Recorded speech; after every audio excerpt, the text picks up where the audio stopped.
Okay, this seems like it might actually be working now. Let me check.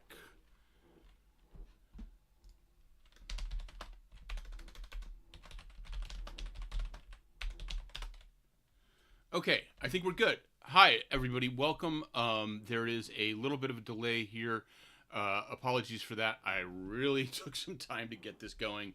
But today, first of all, I'm going to tweet really quickly, um, just so everybody.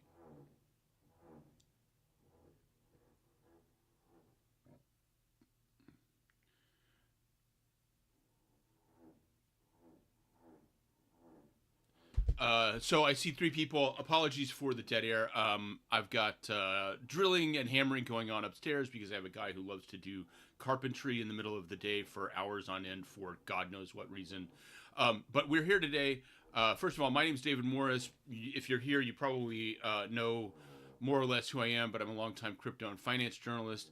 I write a lot about fraud, and today I am looking at. Oh boy, we got the wrong window selected there, huh? Today I'm looking at this thing. This is Kwon's letter to the judge asking for clemency ahead of his sentencing on tomorrow. Actually, he's being sentenced tomorrow. Um, and so this is my kind of test. And we're gonna record this and maybe we'll share it later. But I'm going to go through because I think that this letter is a really good example. And again, apologies for the crazy person drilling and hammering above me. But this is a really good example of kind of the way that fraudsters and criminals try and misrepresent basically their reputations, their goals, their beliefs in courts, or maybe a different way to put it would be how delusional these people can be about what they've done and frankly about who they are. The equivalent that I've seen up front, obviously I covered the Sam Bankman-Fried trial. Not to gas myself up too hard, but I had a really good review of my book recently. So if you're curious about that criminal trial, check them out. Check that book out. And I am also I also reported on the John Caroni Safe Moon trial. I'm glad this is a dry run because the drilling above is really distracting the hell out of me. But we're going to go ahead and get into it. For those of you who don't know, Kwon was the creator and CEO of a thing called Terra or Terra USD or Luna. It had a bunch of different aspects to it, and there was never really a clear consensus of what to call the entire thing. But the Terra blockchain, I guess, is probably the most common. But I wrote a piece about 2 weeks before the actual collapse of the Terra blockchain about how it was sort of unstable and vulnerable to what's called a death spiral. And maybe we'll get into that as we go through here. But for those who might be curious, this is the piece that I wrote in April of 2022. So more than 3 years ago now. And of course, Terra collapsed after that. And ultimately, so Do Kwon, he was collecting BTC, selling Terra stablecoins, which later collapsed to zero, to buy BTC. Then, as the heat kind of closed in, he fled. He fled from, I believe he was in Singapore at the time. Then he wound up in Montenegro for almost 2 years, maybe even more. No, I think it's 3 years, at least according to his team. So very close to 3 years. I'm not sure how that math works out, but that's what they claimed. And obviously in tough prison conditions. He was captured in Montenegro with a bunch of fake passports trying to get to, I believe, the UAE or Dubai. It's been a long time since I dealt with a lot of this stuff, so I'm going to be a little bit less precise. But here is the letter, and this is what I really care about, is that, I've seen judges respond to clemency claims.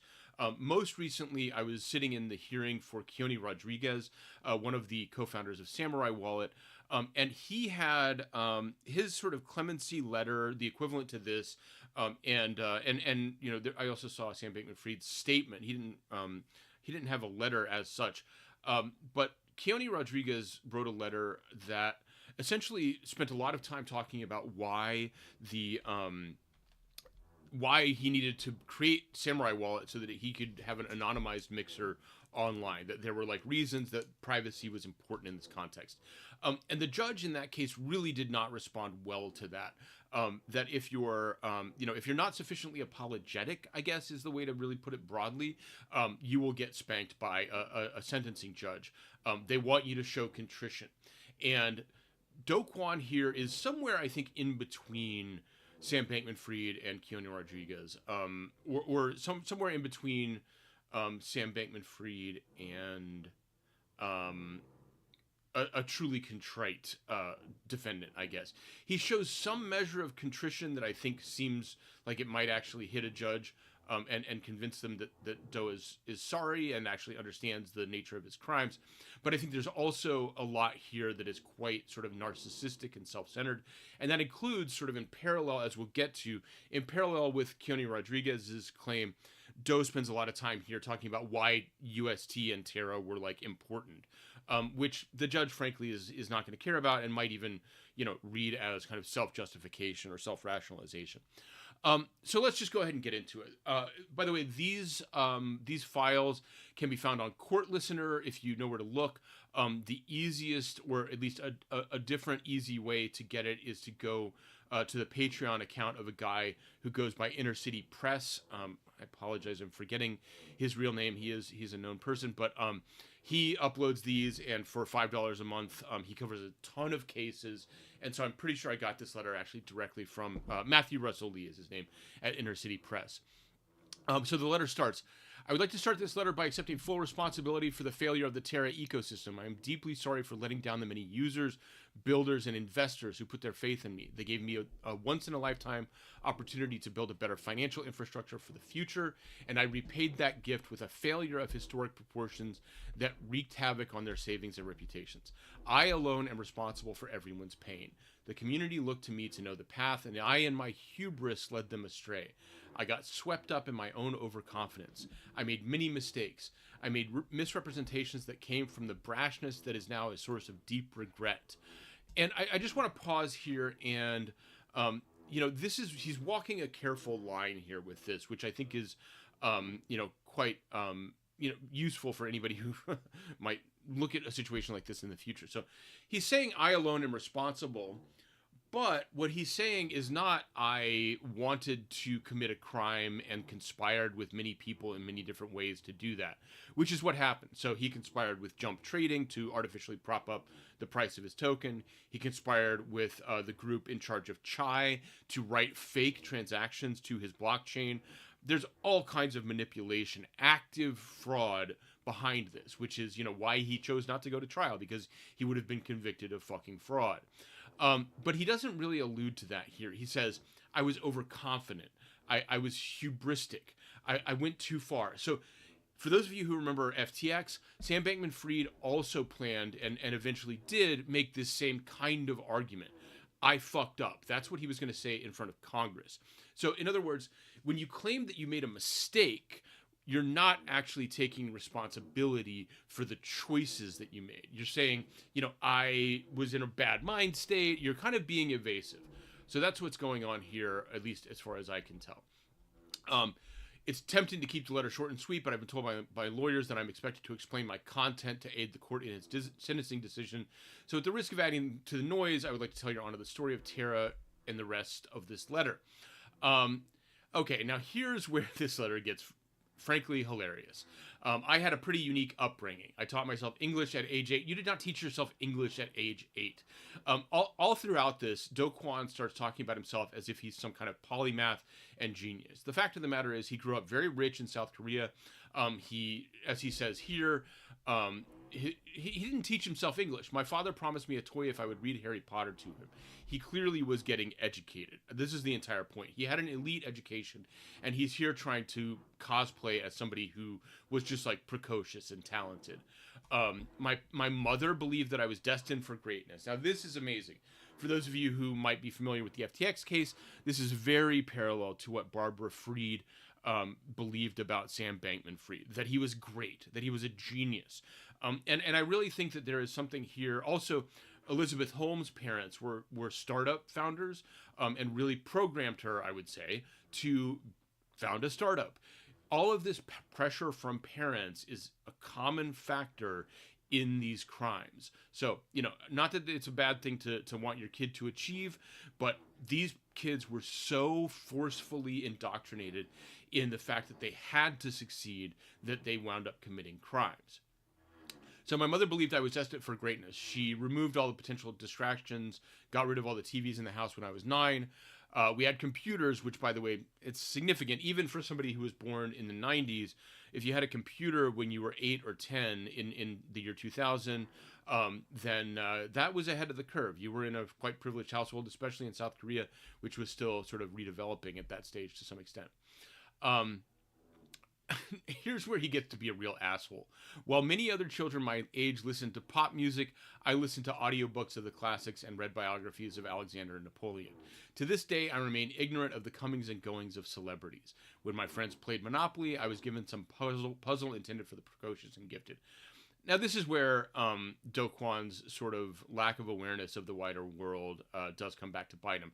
Obviously, a lot of judges, and the judge in this case is probably somebody from a fairly elite background, but even people from elite backgrounds don't like other people who talk about how elite and gifted they were.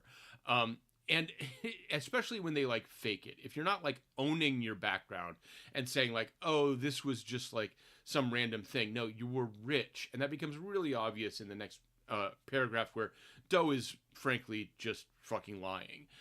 When it came time to apply for colleges, I was accepted at some well-known schools, including Oxford and Stanford.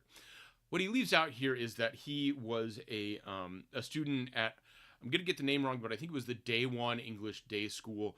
This is a super elite private prep school in South Korea where something like 80% of the graduates go on to an Ivy League school in the US. So he was being prepared for this. This was his track. But instead, what he says is, I applied to Oxford because it was in Harry Potter and Hogwarts looked cool. Stanford because of the golf course, because the golf course looked sunny in the school brochure. Harvard because I had seen several movies with Harvard in it. This is fucking bullshit. He applied to all of these schools because he was coached to do so by his parents and by the officials at his school. And this is where a clemency letter can really get you in trouble, because this is a guy who does not have a clear vision of his own self, his own being. He is delusional about why he is where he is. He thinks he scored a touchdown when in fact he was born on the 10-yard line. And this is not good from a sentencing perspective. I went to Stanford, quickly found my calling in programming. Many non-programmers think that programming is similar to math, but I've always found it closer to a physical trade like blacksmithing. Again, total self-glorification. You are talking about yourself as a blacksmith when you're sitting in front of the computer coding. It seems all of creation is at your fingertips backing up. With programming, I found that while the initial planning phase is intellectual, writing the code itself is more like surrendering yourself to the inner flow or rhythm. The mind left free to roam while the hand writes the implementation. I can kind of understand flow state. In the flow, programming is effortless. I don't know why anybody in sentencing cares about this, though. I first began working at established tech companies like Microsoft and Apple and began my own tech startup thereafter. But when I first discovered the world of cryptocurrency, it quickly drew me in. This is, by the way, the sound that I live with sometimes, is this above me for hours on end. I was deeply impacted after reading the Bitcoin white paper and was excited. I hope it's actually not coming through in the recording. Maybe it's not. I was deeply impacted after reading the Bitcoin white paper and was excited to live in a world run on peer-to-peer electronic cash. It can be difficult to explain the merits of crypto to Americans living in a country where the currency is stable and free. And here's where we again have some stealing valor going on. Bitcoin was built for the majority of the world's population, whose currencies are heavily restricted by capital controls. My home country, South Korea, limits transfers of currency abroad to $20,000 per year per person. Strict capital controls put into place in answer to a collapsing Korean won exchange rates during the 1997 Asian currency crisis. Now, this is sort of one of the sort of pitches for cryptocurrency, but it's a double-edged sword, and I'm not sure that the judge is going to go for it. First of all, limiting transfers of currency abroad to $20,000 a year per person obviously pretty much only affects the very richest people in South Korea. So if the judge picks up on that, it's again Do Kwon talking about how rich his family is and kind of trying to position that as as some kind of like disadvantage or unique background that he has. Bitcoin's volatility makes it more appropriate as an investment hedge like gold. Well, okay, that's not actually true. It turns out centralized stablecoins like Tether provide a part of the solution to Bitcoin's volatility, but they sacrifice decentralization in the process. So he here then continues to go into why algorithmic stablecoins were the goal. Most algorithmic stablecoin projects failed because their creators were preoccupied with designing slight variations of the same algorithm while neglecting to build an economy to use and make the stablecoin useful. Now here, in this whole section, there's another major omission that certainly would have come out at trial and would not have been to his favor. And you know, I frankly don't know whether the sentencing judge in this case, is aware of it, but that is that he had actually already launched a stablecoin. I'm forgetting, I think it was just called Basis or Basis Cash, which was based on the basic algorithmic protocol, algorithmic stablecoin protocol put together by Nader Al-Naji in something like 2017 or 2018, supposedly to be founded as Basis, but they actually, to Nader Al-Naji's credit, he's a scammer in other ways, but to his credit, he actually pulled back from that project once he realized it couldn't work from a regulatory perspective. But instead, what Do Kwon did was he launched Basis Cash anonymously, sort of secretly, before launching Terra USD. Basis Cash also failed, and it was from there, at least sort of implicitly in the story that he's telling here, that he thought about the fact that what you need is an ecosystem. So he wanted to build an ecosystem. He talks here about finding Daniel Shin, the founder of Ticketmonster. One of the interesting things is that his partnership with Daniel Shin at Ticketmonster was framed at the time as kind of a coup for crypto, that this big-time guy in kind of Web 2.0, Daniel Shin, was a founder, sort of considered to be, you know, roughly something like Korea's answer to Mark Zuckerberg, like a big deal. But what I've heard since then, and I haven't really looked into this too deeply, but apparently Ticketmonster was having some problems at the time, and that Terra and Chai were actually Daniel Shin's way to try and bail himself out. So Shin was maybe less of an unwitting victim here than I have previously thought. So that's a changing understanding there. So now we talk about ecosystem building. Set up internal teams to build Anchor protocol for savings, Mirror protocol for investments. So I just have to point out here, we'll get into it more as we go on, but Anchor protocol was basically key to the Ponzi scheme element here. Anchor was getting subsidized yields up to 20%, paid for directly, I believe, by Jump Trading. Jump was basically depositing cash into the Anchor protocol to prop up this unsustainably high APR. It was kind of an initial sort of teaser rate, supposedly. Like, you can, theoretically in finance, you can offer incentives. This is why you get, you know, cash back on your credit card, things like that. So that's not necessarily illegal, but it was, you know, effectively, when you add it to the rest of the system, it turned it into a Ponzi scheme propped up by the investments from Jump, which, you know, they were investors. So it's an investment propped up by other investors' input. It's a Ponzi scheme. Mirror, on the other hand, is illegal in a much more obvious way, which was it's called Mirror because it put equities on the blockchain. But these were not real equities. They were synthetic equities that matched the... Okay, I'm seeing people in the chat. Sorry. Thanks for everybody. And thanks for Shadow Ninja, the comment that Korea was ahead of the curve on tech adoption. Having a computer in 2000 might not have been that abnormal. Okay, that's fair. But I also want y'all to keep in mind that not everybody in Korea is urbanized. So there is like a big urban-rural divide. I'm not an expert on Korea, so maybe I'm overstepping my claim there. But just for what it's worth. And thanks to everybody in the chat. Okay. On top of the founding stones of Mirror, and here we go. He even talks about synthetic assets that loosely mirror the price of assets to mirror. This is what's called a bucket shop, and they are explicitly extremely illegal in the United States. So it's awesome that he's describing that in his letter asking for clemency.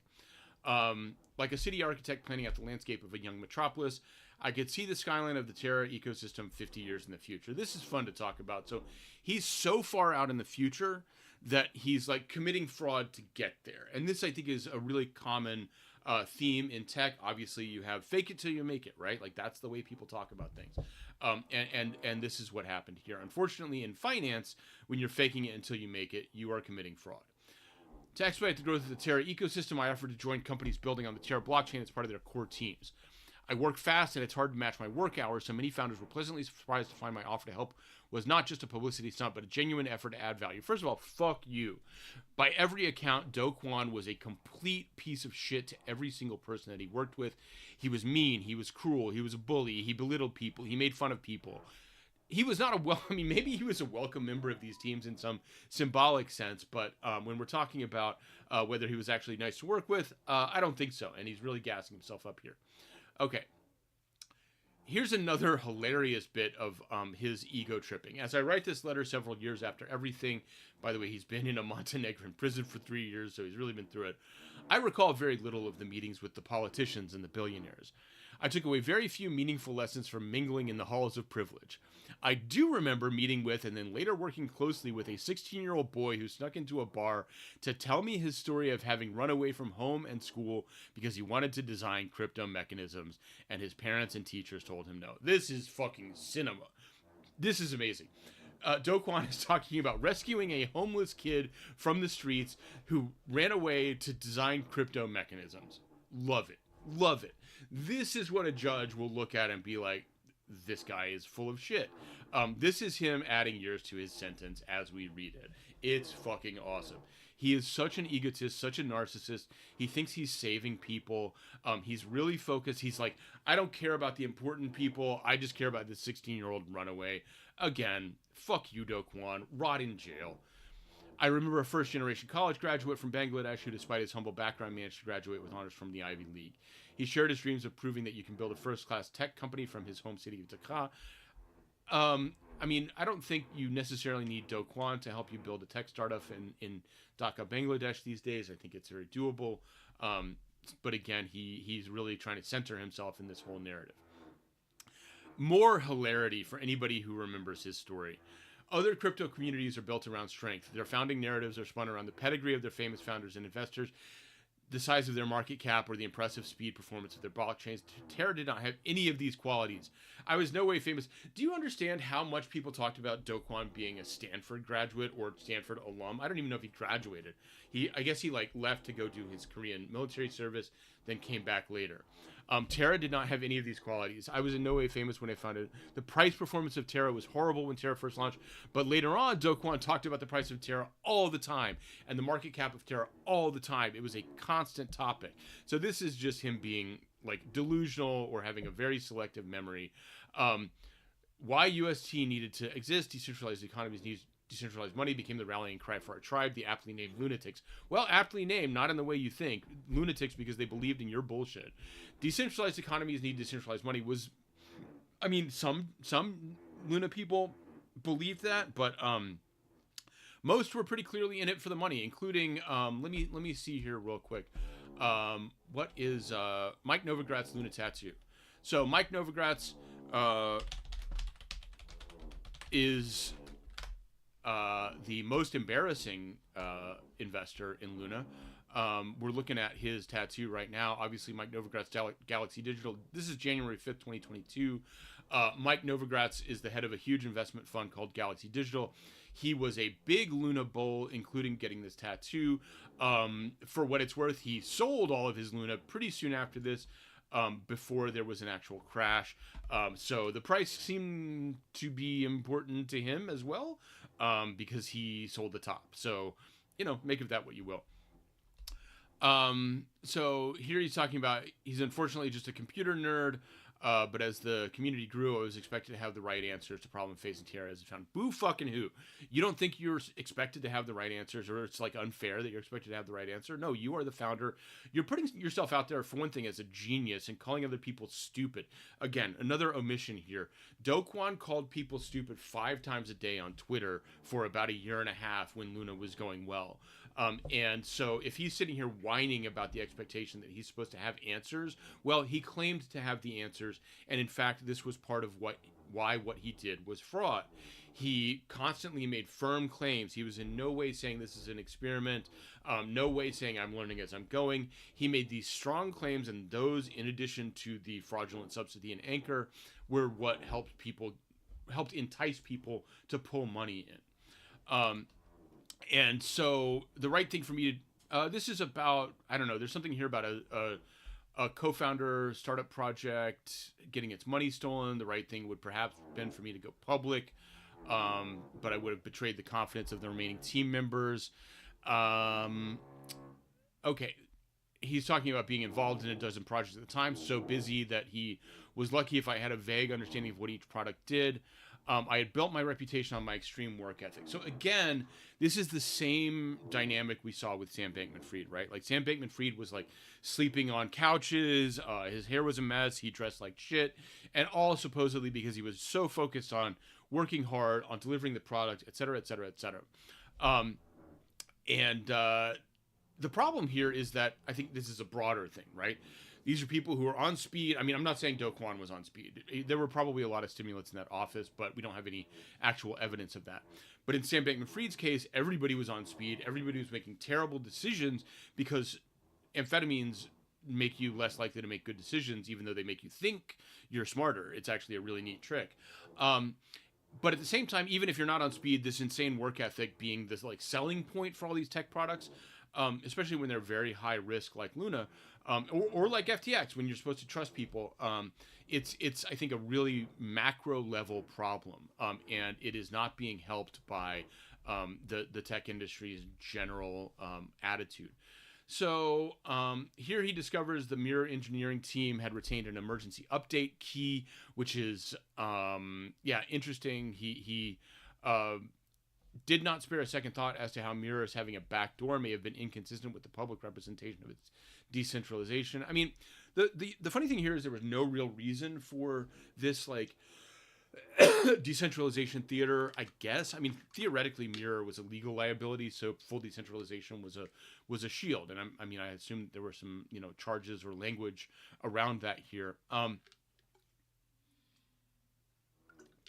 Pardon me, but okay.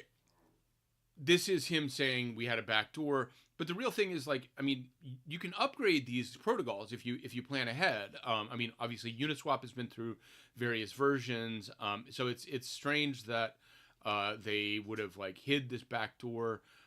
You can upgrade. It's not impossible. I'm not well read to know the exact nuances of how that works, but you don't need this like secret backdoor key. It's not the way things are done.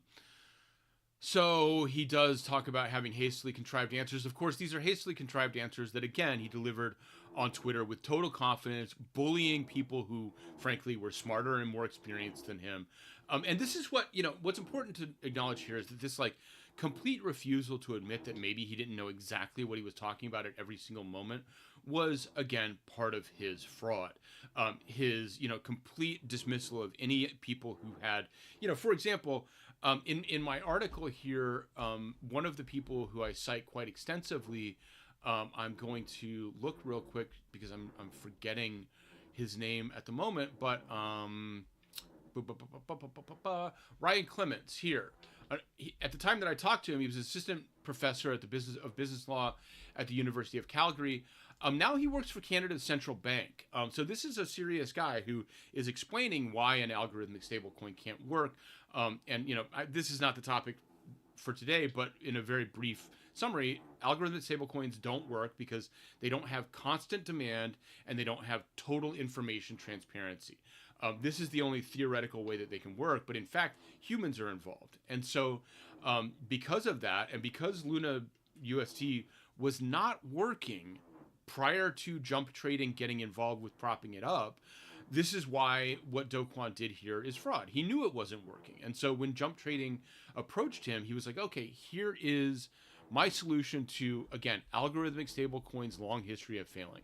He was saying it's the ecosystem that's keeping this stable, the demand keeping it stable. No, it was jump trading, who reached out with a proposal in 2019 to reduce UST liquidity and depeg risk.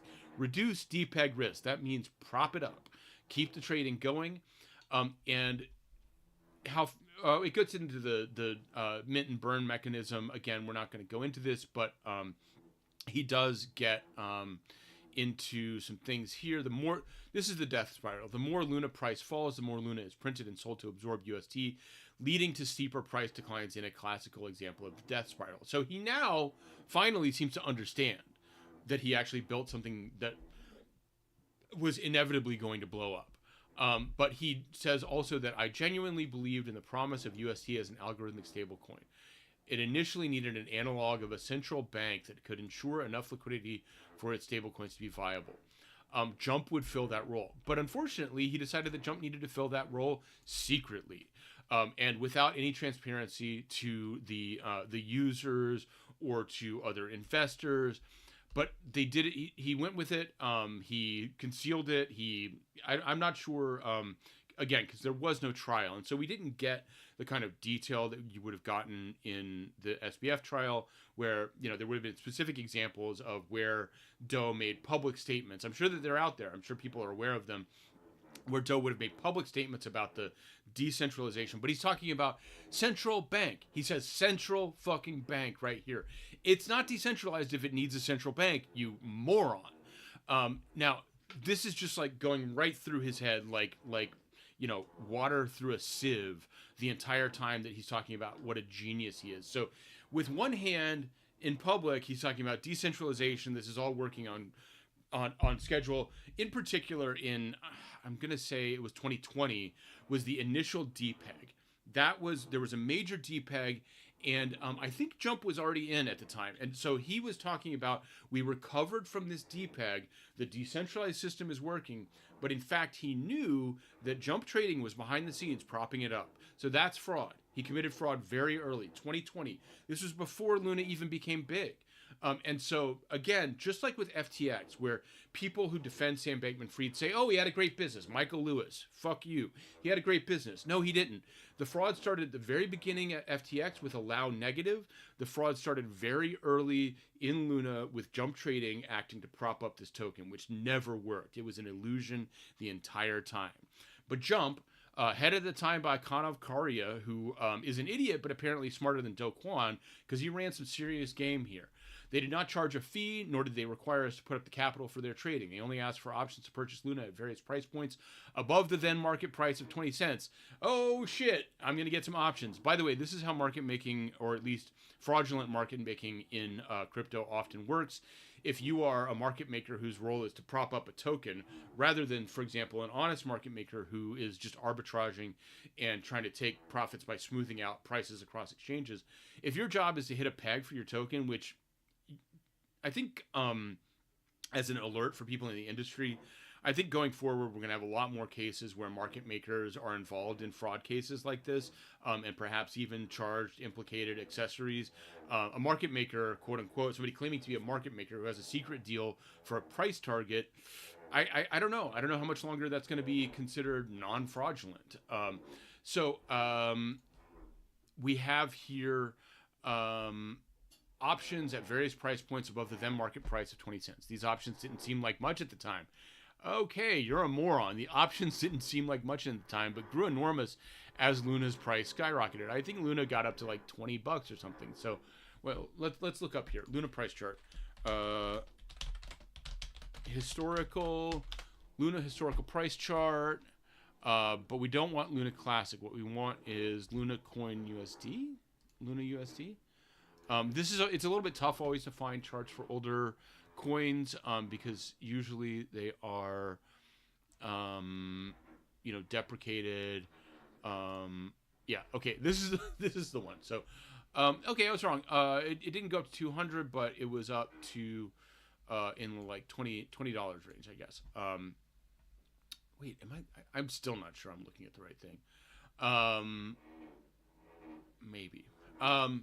Anyway, Luna was worth a lot, and Jump had these options and probably made a lot of money. We would not be entitled to the trading data. I'm not actually sure why he's emphasizing this. We'll see what he says. Most importantly, they insisted on non-disclosure and confidentiality. Well, you tend to do that when you're committing fraud. They asked that I not announce the partnership or share information about their work without their consent. Okay, this is again Kwon gilding the lily quite a bit. They asked that I not announce the partnership. Well, so here he's blaming Jump. In fact, he knew perfectly well that what was going on here was contrary to the claims being made about the decentralized nature of the protocol and of the technology. So he's saying that they asked for confidentiality. Frankly, he would have been completely on board with that because this was a secret. This is the fraud that he's being convicted of. And here he is trying to say, oh, my partners wanted secrecy. No, man, this is a crime. This is the crime you committed. And this is where I think a smart judge, probably the judge that he gets is smart, they're going to see this and they're going to read through this and see this is him trying to defray responsibility. And it's frankly deceptive. He is mischaracterizing what I am sure happened here, which was they both agreed to keep it secret because they knew it was a crime.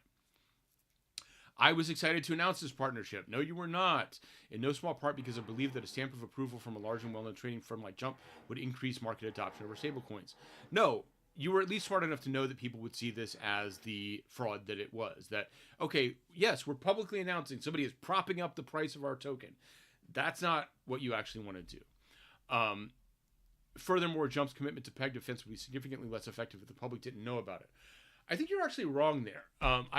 Because I think that making it public would have made it clear that there was capital being used to defend the peg. If you make it clear that you have a central bank that's going to defend the peg, that actually incentivizes people to attack it and start the death spiral.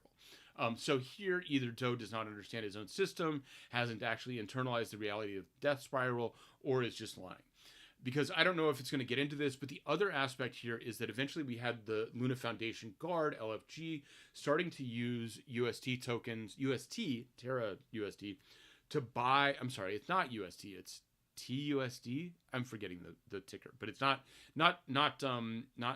Tether, which is UST, but Terra USD.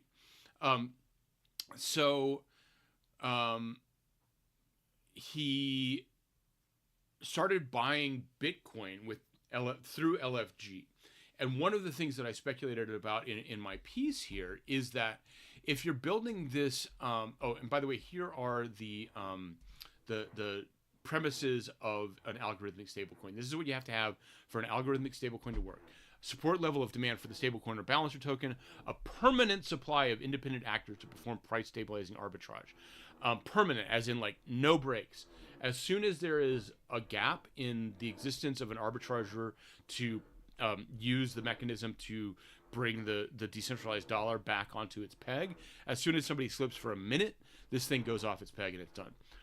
A market has near perfect information to trade on, live information. That's not what actually happens. So what I also write about here is that you have a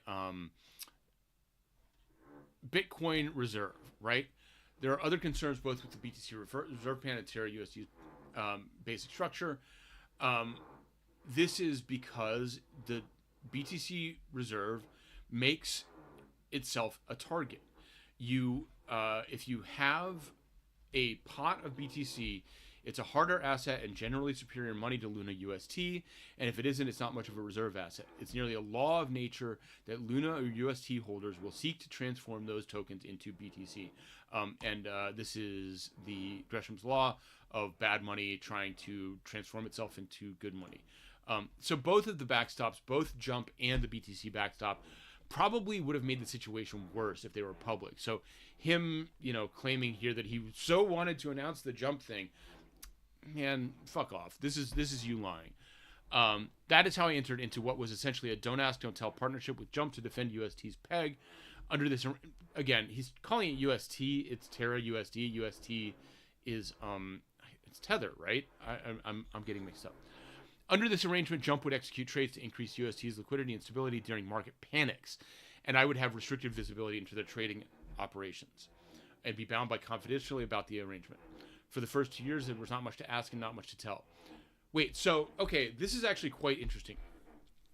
So what he's claiming is that he did not know, or he didn't have transparency into Jump's trading. So here we get to, I'm sorry, I misspoke earlier. The first DPEG was not 2020, but May of 2021. And, oh, so Konov does call him.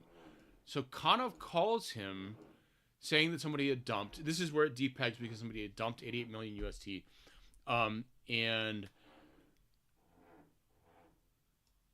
Konov was sell-off was triggered by a single seller. So here's where, you know, we get into these people having, you know, sort of a conspiracy brain about this. And again, trying to sort of avoid knowledge that this was always going to fail. May 2020 was a perfect time for Jump to step in to defend the peg. So he did know. Konov and I spoke multiple times over the next day. He did know. This is so funny because, okay, in the letter he says there's a don't ask, don't tell relationship. And in the very next paragraph, he's like, I was on the phone with Konov all the time. So he's here undermining his own. He was potentially maybe setting up a claim that he didn't know what Jump was doing. But, okay, he says it was hard to build a complete picture of what exactly Jump was doing, but they're talking. So, like, he has useful data, and he knows that, and so he is talking to Jump. So they are engaged in conspiracy to defraud here, and he's describing it. After the markets had stabilized per our agreement, I was asked not to publicly discuss what Jump had done. So the don't tell part fell apart, but he was happy to stick with the don't ask part. He had transparency to what Jump was doing, at least some. He was talking to Konov. But the don't tell part, the don't publicly talk about it part, he was happy with that, so he kept that up. I passed on this restriction to our comms team, which then understandably ran a tweet thread omitting Jump's involvement in celebrating. So he's throwing his comms team under the bus to a significant extent here. He's ignoring the fact that he talked a lot about how great it was that the peg was defended in a decentralized manner. So this is the the misrepresentation. I did ask Jump to put out on Twitter in their own words what had happened during the deep peg.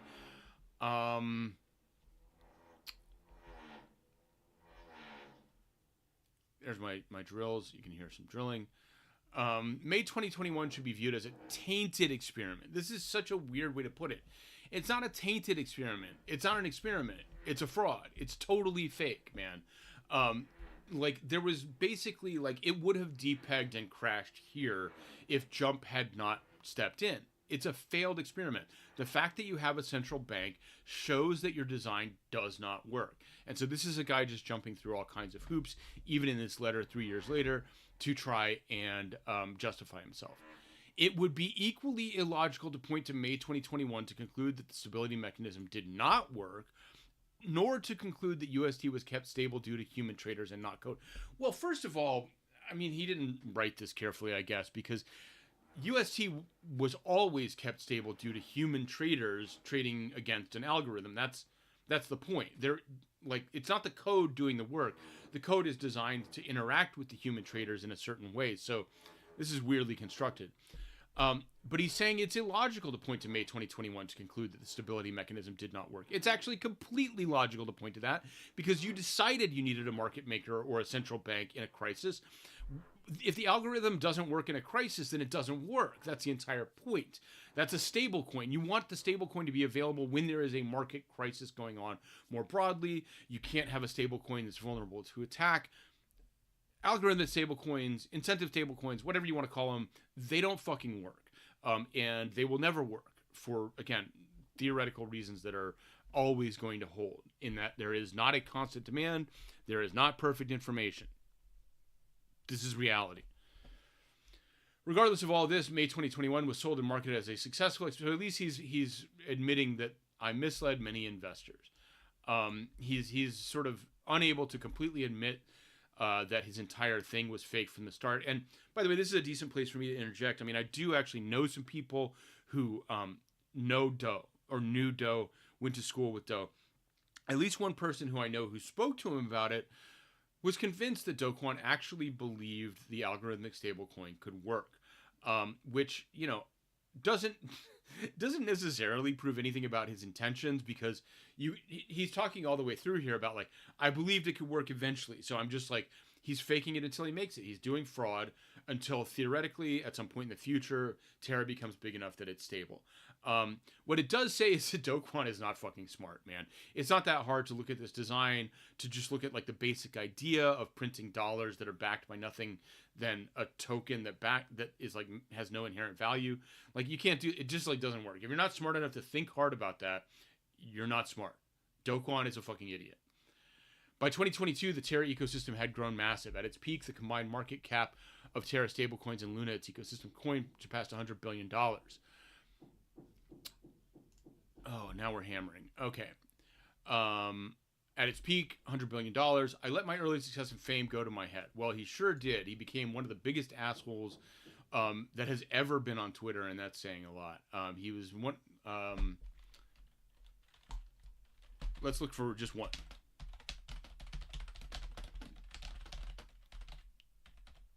And having just... since it came up...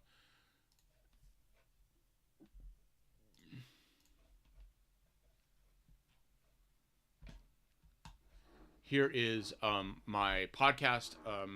It's a 4-part documentary podcast, 5-part actually, documentary podcast about Luna called Lunacy.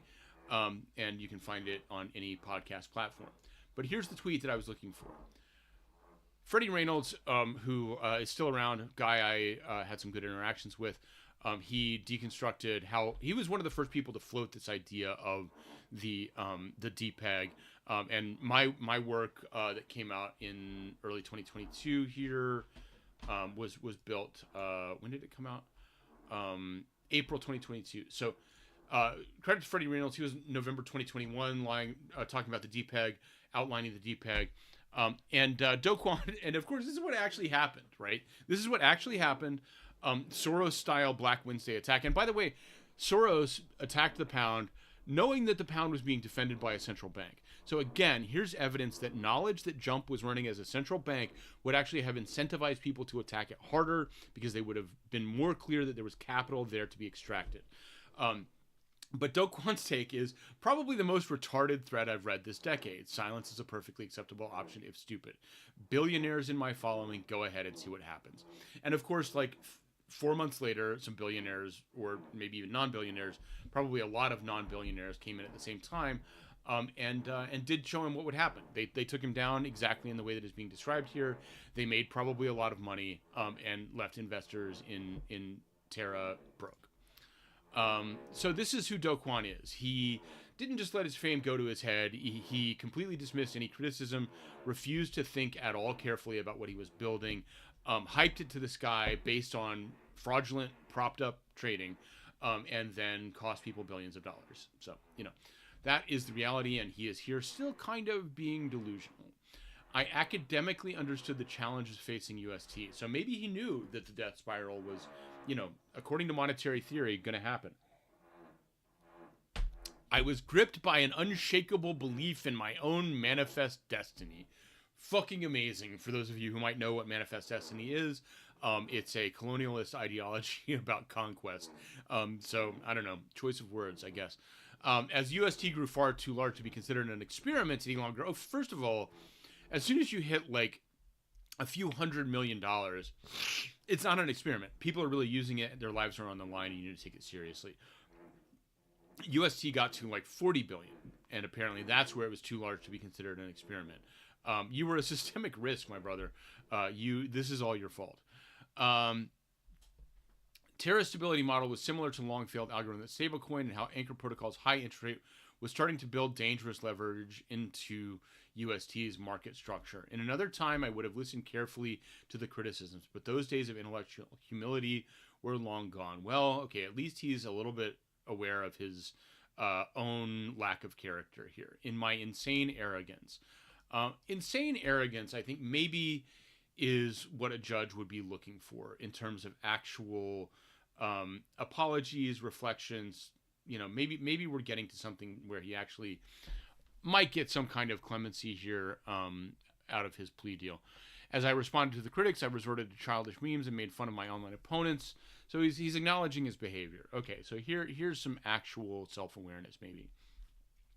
After UST had survived each small DPEG fluctuation, I would taunt the critics that have been posting. I would draw on my old lessons in rhetoric. Okay, well, that's not exactly rhetoric there. You're just calling people stupid. I would post tweets that made no sense but served to project terror strength, such as UST will remain stable until the age of man expires. Looking back, I cannot comprehend my own hubris and wish I had not silenced the warnings about UST. I am sorry. May 2022 proved me wrong. Obviously, the fists of the lunatics. Oh, okay. Again, interesting choice of words. Raised up high in support of the mission, became hands outstretched for mercy, as if life savings and corporate treasuries were wiped out in a matter of days. I found myself helpless. I do treasure thinking of this. I treasure thinking about Do Kwon being afraid and alone as he watched this thing burn and understood that everybody would be coming for him. That's an image that I will put me to sleep at night. For hours and days, I doom scrolled my inbox, reading messages of suffering, loss, blame, and support. I, again, doubt that. I doubt he read most of these messages. Okay, benefit of the doubt. As much as I had loved the Terra community, I felt their pain then just so more acutely. No, you didn't. Do Kwon did not feel anybody's pain. He did not care. And even as things were collapsing, he was mocking people. He was evading blame. He sent out more and more angry tweets during this time, for those who remember. I later found out that the terror crash was so large that many world leaders made statements on the crisis, some calling for my head. Yeah, good. You should feel that fear.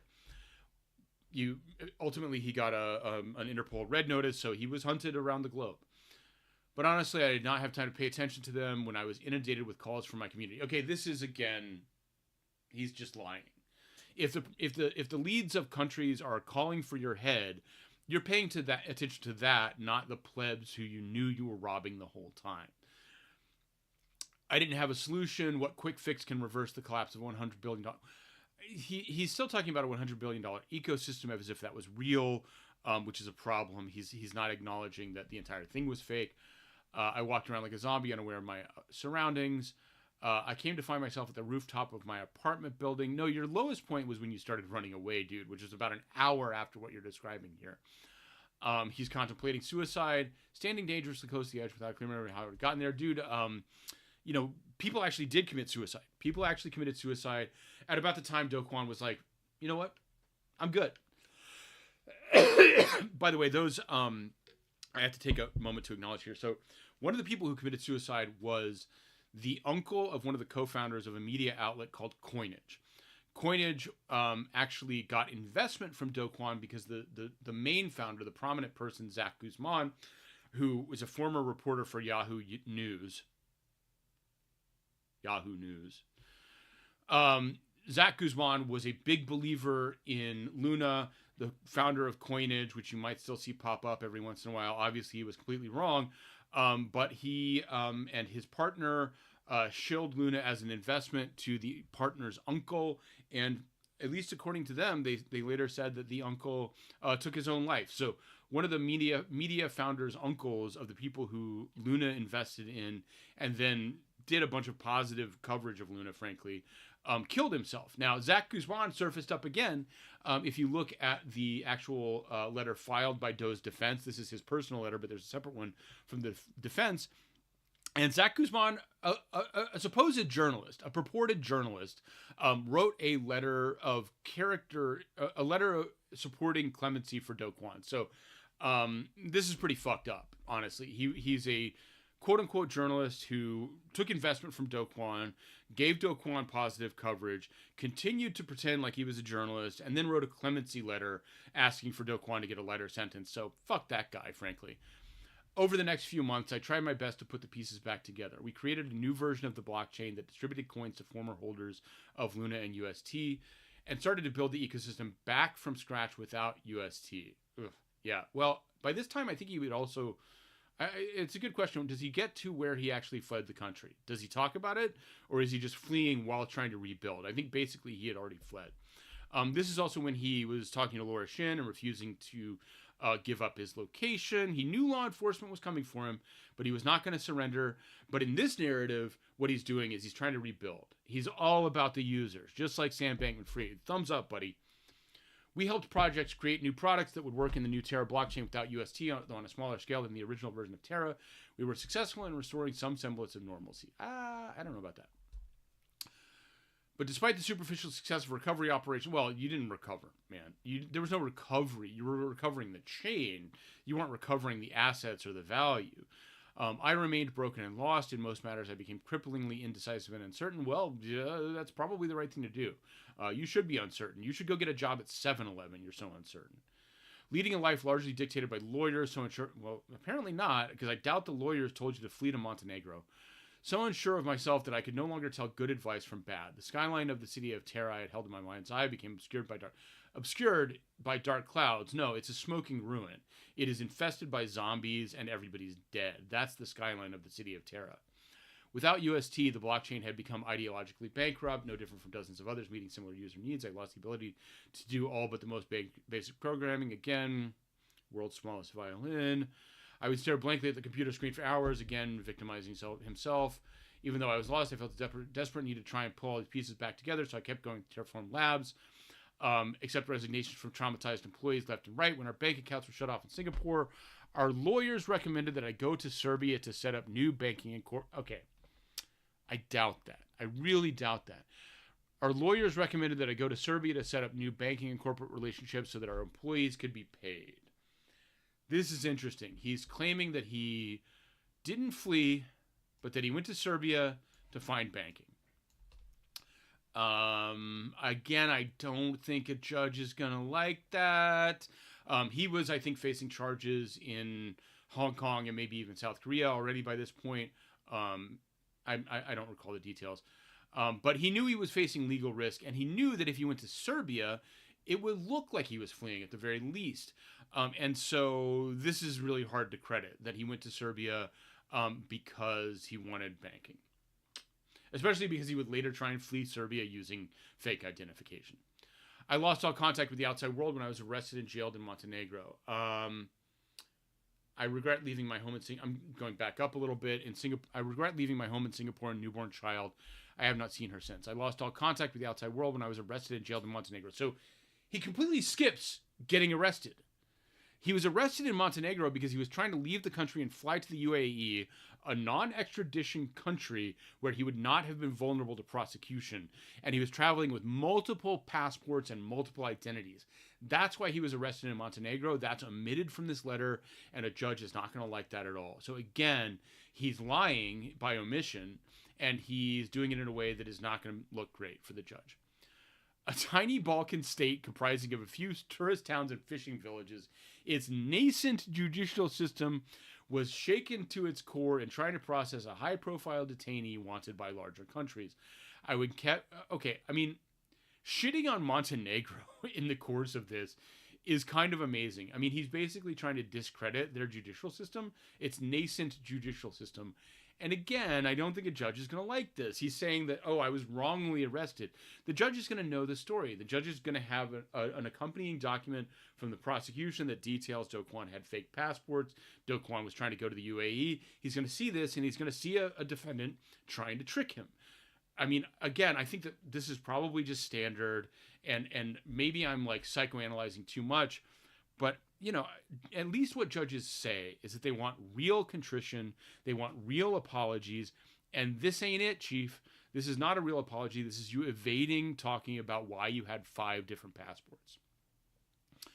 I was not allowed any access to the phone, nor was I allowed any visitation from family or my non-local legal team, besides in the first few weeks following the arrest. Even during yard time, I was sent out alone. This is because people are going to want to kill you, dude. This is turning himself into a victim again for things that have totally alternate explanations. You don't think there are people in a Montenegrin prison who would take a contract on your life after you lost a lot of money for probably a lot of bad people? So again, he's like reframing things in a way that is pretty weird. From my memories of the time there, it seemed at times my imprisonment lasted mere weeks and in some others decades. I developed a habit of staring out the small window in my cell to look at the small birds nesting among the barbed wire fence just visible within the window's frame. One day I started to watch the birds at the break of dawn, and after what seemed like moments, we started to find that the sun was beginning to set. So he's just making himself a victim here again. Overcrowding, lack of resources, access to everything dependent on bribing the guards with cigarettes. I'm just going to skip this. I lost 30 kilograms in body weight. I spoke no Serbian. It took me a long time to understand how things worked. I mean, he's trying to make himself into a pitiable character when the reason he's in this jail is because he was trying to flee prosecution. He was trying to get to the UAE, and he wound up in a Montenegrin prison. Tough luck. Sucks to be a criminal. These days, I dream frequently. One recurring dream is reliving the memory of my daughter's birth. I am so glad to hear that he is tortured by this, because his daughter's life is maybe not ruined, but certainly tainted. And I want him to be thinking about that all the time. She was born on the anniversary of Terraform Labs' founding. My wife went into labor in the early hours of the morning. Through the window of the hospital room, I could see the full moon on a clear night. I'm going to move this around. Unfortunately, for some reason, my streaming thing is not showing comments, so I'm just going to check real quick. Okay, not a ton, but... and thanks, by the way, to everybody who is here. After the stream is over, if you want to share it, it would be great. Through the window of my hospital room, I could see the full moon in the clear night sky, an extremely rare event for the skies of Smoggy's soul. So this is when he was before he was extradited to the U.S. No, this is the birth. Okay. I remember feeling extremely humbled by what seemed like a divine sign affirming the correctness of my path. Humbled by what seemed like a divine sign affirming the correctness of my path. This actually reminds me, I might have missed something important up here, because there was another, okay, here we go. I'm skipping back up to early. This is the best part, and I'm glad the hammering has stopped, because now I get to do this. Here he is. I could see the Skyline Terra ecosystem 50 years in the future. I felt like I was channeling some cosmic intent rather than acting out of my own agency. I worked like a man possessed. I mean, this is amazing. This is like trying to blame God for committing crimes. This is like God was speaking through me. I had never before felt so certain, so sure. I felt like I was channeling some cosmic intent. Yeah, brother, God told you to do this. Great. Okay, so again, he's saying humbled by what seemed like a divine sign of affirming the correctness of my path. What you're describing here is delusion, you know? This is like, I am the king. I am the best, and nothing I can do is wrong. When I shared the news of her birth on Twitter, Luna became one of the most adored babies on the internet. Okay, fine. But in my dream, she takes after her mother, my personal heroine, who supported a penniless entrepreneur through his hardest years. Again, sort of self-mythologizing. You were a fucking rich kid who went to Stanford, you asshole. Fuck you. I'm sorry, penniless entrepreneur. Eat shit. God damn, I hate this guy. I also continue to have nightmares of the events around the UST track. Oh, I'm traumatized by my crimes. Ugh. I do not possess the linguistic abilities to describe what the crash was like. He also apparently doesn't possess the mathematical or financial abilities to understand why what he did was never going to work. But okay. The best I can do is say it felt like being ambushed and ambushed. Interesting. You were warned a million times, my brother. After years have passed, I still cannot fully comprehend what has happened. So he's still not bothering to learn why he was wrong. UST had been so large that it seemed impossible that nature could summon a force large enough to counter its forward momentum. It's so large, it's an illusion. It was a huge illusion, a huge lie. That doesn't mean it has some inherent stability. So all he's doing here is echoing his own flawed thinking, putting it on a page and giving it to a judge and saying, well, yeah, I was wrong. How could something so large fail so quickly and spectacularly? Well, again, people told you in detail. People told you in detail, you knew about it, and frankly, I think a lot of people will agree with me that the plan to start buying Bitcoin using the LFG funds was an acknowledgement that the death spiral was real. It was a bad idea for trying to get out from under the death spiral, and also, it became funds that he could use and access as he fled the law. So he's reframing all of this. And a judge, again, will be aware of this. And the judge will say from the bench, I'm going to call it right now, the judge will say from the bench, the defendant showed a lack of remorse, and I am going to give him, maybe they give him the full sentence, which is 12, given his plea, or maybe they give him a little bit less, but he's certainly not getting 5, because this letter is not doing him any favors. I can only imagine how much worse the crash, and there's a typo here, I can only imagine how much worse the crash was for the many UST holders who had no inkling that a DPEG was even possible. Okay, so this is interesting. What he's implicitly acknowledging here is that he did know a DPEG was possible. He had at least an inkling. but he's acknowledging that other people thought UST was just another large stable coin like Tether, or misled by me into thinking that it would remain. So he's at least acknowledging that he committed fraud. What he's saying here in the whole letter is that he had too much confidence. He experienced hubris. But that's not the same as I conspired with Daniel Shin to put fake transactions from Chai into the Luna blockchain. I conspired with my co-founders to create fake stable coins at the beginning of Luna. I lied publicly when I knew that this was not an actual stable coin, et cetera, et cetera. All he's saying is I got overconfident. I thought we were going to make it. The same way that, Elizabeth Holmes got overconfident. They thought they were going to be able to create this thing that was impossible. Like, thinking that you're going to be able to create a thing that is impossible cannot be a valid defense against criminal fraud charges. If you delude yourself into thinking that your lie is the truth, that cannot be a reason for you to get off without facing penalties. Or it cannot even be, frankly, like a reason to reduce penalties. This can't be a theory that our justice system operates on, because literally every scammer is just going to say, well, I thought it was real.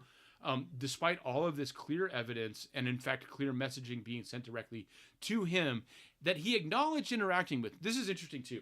If he, throughout all of this process, had not actually interacted with all of these tweets explaining the death spiral, he might have actually had a better defense against fraud. I still think he would have gone down. But where he's sitting there saying, like, oh, I read this explanation of the death spiral, but I didn't believe it, or I bullied somebody into silence, or I just insulted them and didn't engage with it. Well, and then he's also acknowledging here, he had an inkling. If it was worse for the UST holders who had no inkling that a DPEG was even possible, what he's saying in this sentence is, I knew a DPEG was possible. So despite his misrepresentations, he knew a DPEG was possible, and he just lied his way through it. And what he's saying is that this was hubris. It doesn't matter if it was hubris. What he's acknowledging is that he knew it was a possibility, and he lied about it. While the rest of the world has moved on from UST's downfall, fuck yeah, we have, brother. We've forgotten you. You're going to rot forever. Nobody's going to say your name again for another 10 years. I continue to be haunted by it. Often I wake up in the middle of the night to scribble down some snippet of code or mechanism update, and during my day, my subconscious mind runs simulations of how things may have gone differently had those changes been implemented. I'm imagining this guy. It's amazing. Okay, for anybody who has seen Pi, you become obsessed with math. How does it end? Well, you get a drill and you put a hole in your own head. So God bless Do Kwon in that path. Though I understand that continuing to think about these what ifs is futile. Well, it's futile because your original idea was so bad it never could have worked. I wish that was what you were thinking on, but it's still funny for me to consider him. Oh, if I just had changed one thing, I could have created an algorithmic stablecoin with infinite free dollars. Do Kwon, you're an idiot. Though I understand that continuing to think about these what ifs is futile, I've come to accept that I will likely be trapped in these parallel universes for a long time. I am haunted because I believed in this project more than anything else in my life. I continue to believe UST's mission was important and that its aspirations point to some of crypto's most promising potential. See, here's where I continue to believe UST's mission was important, crypto's most promising potential applications.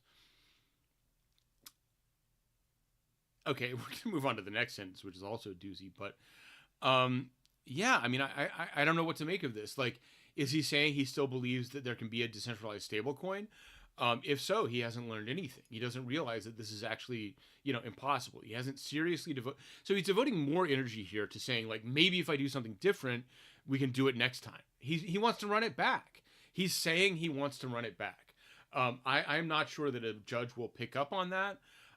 But it's quite likely, frankly. Okay, next chapter. In closing out this important chapter of my life. Buddy, that is not the way you want to start the final sentence in a clemency letter. He's saying he's putting it behind him. I'm closing out. You're going to close out this important chapter of your life when you step out of prison in, I'm just going to say it, no less than 10 years from now. I only wish to say that I take full responsibility for everything that has happened, and that I have cared and continue to care deeply. Well, I mean, that full responsibility in this case, again, he has framed as I was wrong, I made a mistake, not quite directly, I committed fraud. The fact that he hasn't talked about the Chai transactions in this at all, which he actively conspired with Daniel Shin to create, or Daniel Shin's staff. I'm not sure how involved Shin was directly involved, frankly. But he created these fake transactions. There's just like actual material fraud going on here. And while he's saying I take full responsibility, the letter as a whole is only talking about his overconfidence, his hubris, his ego, not the fact that he chose to actively create fake metrics, fake volumes, fake stablecoin volumes, fake reserves, the level of fake stuff going on, regardless of the flaws in the algorithm or the setup, the level of fake stuff going on was real, and it was really significant. And so this, as a letter that doesn't quite acknowledge that, I don't think is going to do him a whole lot of favors. So we just have a few viewers here. I want to thank everybody for being here. I'm going to edit this and post it, and so you can share. Again, this was just kind of a dry run to frankly make sure that my mic and setup and camera worked for streaming. So I appreciate everybody taking the time to step in and at least let me know that the sound was actually working. It really helps, and we'll do this again soon. Maybe I'll schedule a regular stream to talk news. We'll figure it out. But I am going to stop this stream pretty soon. So thanks everybody for checking in. And we will see you next time. Oh, we got one more viewer right at the very end. Final note, apologies for the mess behind me. This is my office, which, because I live in New York, also has my dresser behind me with my clothes in it. And we'll do something fancier next time, perhaps. All right. Thanks, everybody. Take care of yourselves. Be good. Don't be like Do Kwon. Practice self-awareness. Thank you.